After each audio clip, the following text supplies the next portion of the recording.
Christians union Puttur ಇದರ ವತಿಯಿಂದ ನಡೀತಾ ಇರುವಂತಹ ಈ ಒಂದು ಪತ್ರಿಕಾಗೋಷ್ಠಿಯಲ್ಲಿ ಉಪಸ್ಥಿತ ಮೊನ್ನೆ ಅಕ್ಟೋಬರ್ 6ನೇ ತಾರೀಕು ದೇಶದ ಸರ್ವೋಚ್ಚ ನ್ಯಾಯಾಲಯದಲ್ಲಿ ಕಲಾಪಗಳು ಎಂದಿನಂತೆ ನಡೆಯುತ್ತಾ ಇರುವಾಗ ಈ ದೇಶದ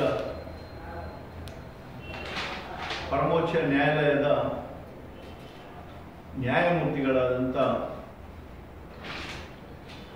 ಸನ್ಮಾನ್ಯ ಬಿ.ಆರ್. ಗವಾಯಿ, ಭೂಷಣ್ ರಾಮಕೃಷ್ಣ ಗವಾಯಿ ಅವರ ಮೇಲೆ ಶೂವನ್ನು ಎಸೆಯಲಾಯಿತು. ದೇಶದ ಪರಮೋಚ್ಚ ನ್ಯಾಯಪೀಠದ ಮುಖ್ಯ ನ್ಯಾಯಾಧೀಶರಾದಂಥ ಗವಾಯಿಯವರ ಸ್ಥಾನ ದೇಶದ 4ನೇದು. ಯಾಕೆಂತ ಹೇಳಿದರೆ ಭಾರತದ ರಾಷ್ಟ್ರಪತಿಗಳಿಗೆ ಕೂಡ ಪ್ರಮಾಣ ವಚನವನ್ನು ಬೋಧಿಸುವವರು ಸುಪ್ರೀಂ ಕೋರ್ಟ್ನ ಮುಖ್ಯ ನ್ಯಾಯಾಧೀಶರು.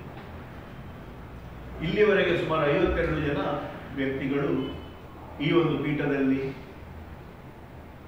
ಅಲಂಕರಿಸಿ ನ್ಯಾಯ ತೀರ್ಮಾನವನ್ನು ಮಾಡಿರತಕ್ಕಂಥ ಉದಾಹರಣೆ ನಮ್ಮ ಕಣ್ಣ ಮುಂದೆ ಇದೆ.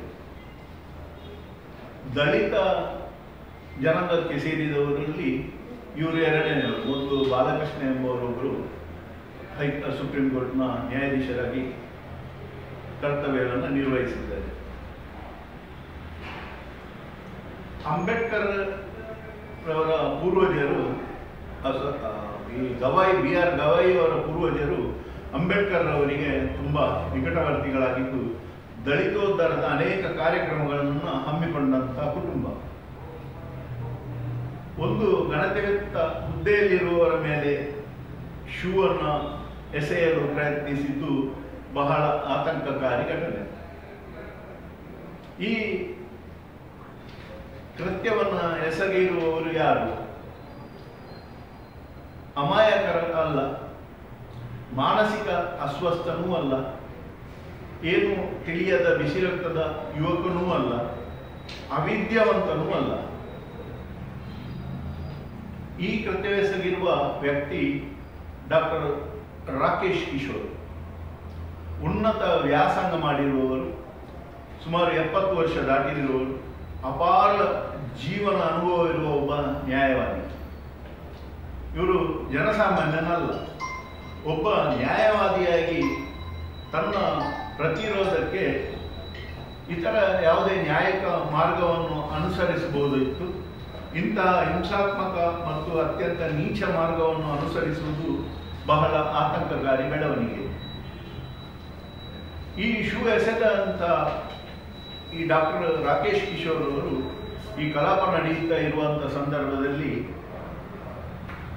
ಚೀಫ್ ಜಸ್ಟಿಸ್ರ ಜೊತೆಯಲ್ಲಿ ವಿನೋದ್ ಚಂದ್ರ ಅಂತ ಇನ್ನೊಬ್ಬರು ಜಸ್ಟಿಸ್ ಇದ್ರು. ಈ ಶೂ ಎಸೆದಂತ ವ್ಯಕ್ತಿ ಈ ಜಸ್ಟಿಸ್ ವಿನೋದ್ ಚಂದ್ರ ಅವರ ಹತ್ರ, ಮಿಲಾರ್ಡ್, ಈ ಶೂ ಎಸೆದದ್ದು ನಿಮಗೆ ಅಲ್ಲ, ಮುಖ್ಯ ನ್ಯಾಯಮೂರ್ತಿಗಳಿಗೆ ಅಂತ ಹೇಳೋ ಸಮಜಾಯಿಷಿಕೆಯನ್ನು ಕೂಡ ಕೋರ್ಟಲ್ಲಿ ಕೊಡ್ತಾರೆ. ಒಬ್ಬ ನ್ಯಾಯವಾದಿಯೇ ಇಂಥ ಒಂದು ಮಾರ್ಗ ಅನುಸರಿಸುವುದಾದರೆ ಇದು ಅತ್ಯಂತ ಅಪಾಯಕಾರಿ ಸೂಚನೆ. ಸುಪ್ರೀಂ ಕೋರ್ಟಿನ ತೀರ್ಪಿನ ಬಗ್ಗೆ ಅಥವಾ ನ್ಯಾಯಾಧೀಶರ ಬಗ್ಗೆ ಅಸಮಾಧಾನ ಅಥವಾ ಬೇಸರ ಇದ್ದರೆ ಅದನ್ನು ಬೇರೆ ರೀತಿಯಲ್ಲಿ ವ್ಯಕ್ತಪಡಿಸಬಹುದಿತ್ತು. ಮರು ವಿಚಾರಣೆ ಪೂರ್ವ ಅರ್ಜಿ ಸಲ್ಲಿಸಬಹುದಿತ್ತು ಅಥವಾ ಇತರ ನ್ಯಾಯಿಕ ಮಾರ್ಗಗಳನ್ನು ಅನುಸರಿಸುವ ಅವಕಾಶ ಅವರಿಗಿತ್ತು.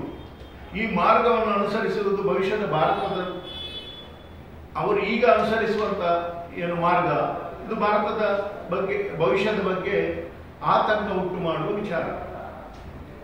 ದೇಶದಲ್ಲಿ ಈ ರೀತಿ ಬೀದಿ ನ್ಯಾಯದಲ್ಲಿ ನಂಬಿಕೆ ಇಟ್ಟಿರುವ ಒಂದು ವರ್ಗ ಇದೆ. ಇಂತಹ ವರ್ಗ ಕಾನೂನಿಗೆ ಇವತ್ತು ಸವಾಲಾಗುತ್ತಿರುವುದನ್ನು ನೀವು ಎಲ್ಲರೂ ನೋಡ್ತಾ ಇದ್ದೇವೆ. ಇದರ ಹಿಂದೆ ಒಂದು ಮನೋಸ್ಥಿತಿ ಇದೆ. ಇದು ಇಡೀ ವ್ಯವಸ್ಥೆಯನ್ನು ಆವರಿಸಿಕೊಳ್ಳುವ ಒಂದು ಭಯವೂ ಕೂಡ ಕಂಡು ಬರ್ತಾ ಇದೆ. ಸುಪ್ರೀಂ ಕೋರ್ಟ್ನ ನ್ಯಾಯಮೂರ್ತಿಗಳು ಯಾವುದೇ ರಾಜಕೀಯ ಪಕ್ಷದ ಜೊತೆ ಗುರುತಿಸಿಕೊಂಡಿರುವುದಿಲ್ಲ. ಆದರೆ ರಾಜಕೀಯ ಪಕ್ಷದ ಒಂದು ರಾಜಕೀಯ ಪಕ್ಷದ ಬೆಂಬಲಿಗರು ಇದನ್ನು ಖಂಡಿಸುವ ಬದಲು ಇಂಥ ಇಂಥ ಕೃತ್ಯಗಳನ್ನು ಬೆಂಬಲಿಸ್ತಾ ಇದ್ದಾರೆ. ದೇಶ ವಿರೋಧಿ ಅಥವಾ ಸಂವಿಧಾನ ವಿರೋಧಿ ಕೃತ್ಯಗಳನ್ನು ಬೆಂಬಲಿಸುವುದು ಎಷ್ಟು ಸರಿ ಅಂತ ಹೇಳಿ ನಾನು ಈ ಸಂದರ್ಭದಲ್ಲಿ ಹೇಳಲಿಕ್ಕೆ ಬಯಸ್ತೇನೆ.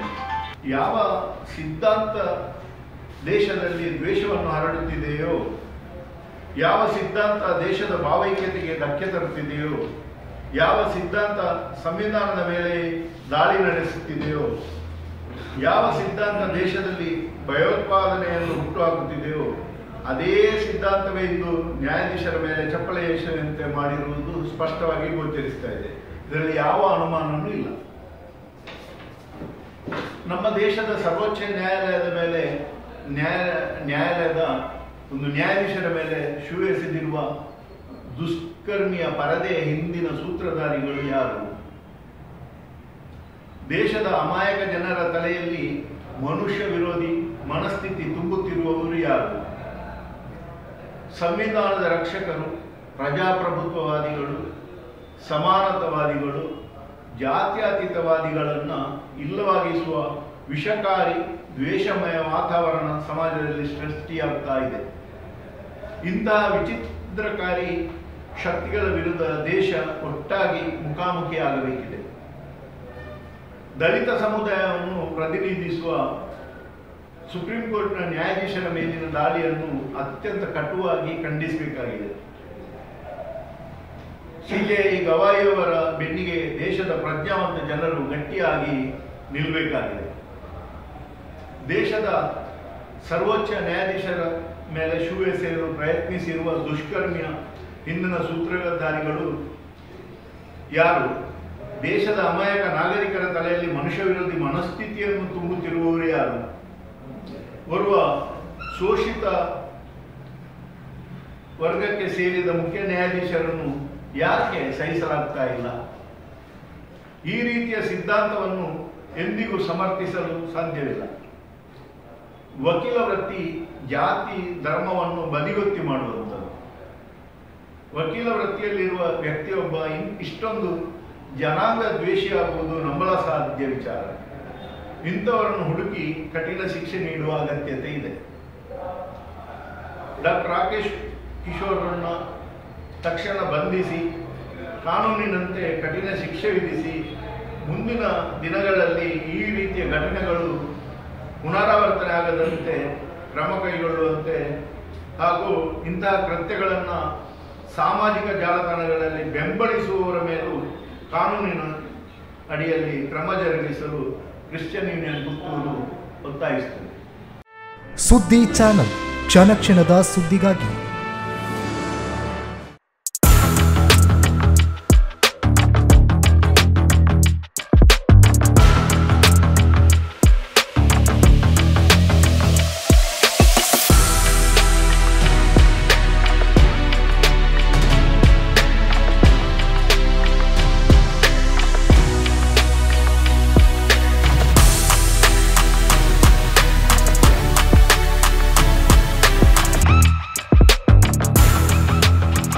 ನವರತ್ನ ಎಲೆಕ್ಟ್ರಿಕಲ್ ಅಂಡ್ ಪ್ಲಂಬಿಂಗ್ 25 ವರ್ಷಗಳಿಂದ ನಂಬಿಕೆ, ಗುಣಮಟ್ಟದೊಂದಿಗೆ ವಿಶ್ವಾಸಾರ್ಹ ಸೇವೆ. ಒಂದೇ ಸೂರಿನಡಿ ಅತ್ಯಂತ ಕಡಿಮೆ ಬೆಲೆಗೆ ಗುಣಮಟ್ಟದ ವಸ್ತುಗಳು. Electronics, plumbing, hardware, home appliances, sanitary, LED lights. Navaratna electrical and plumbing, Sachin ಟ್ರೇಡರ್ಸ್ನ ಮುಂಭಾಗ, ಮುಖ್ಯ ರಸ್ತೆ, ದರ್ಬೆ, ಪುತ್ತೂರು.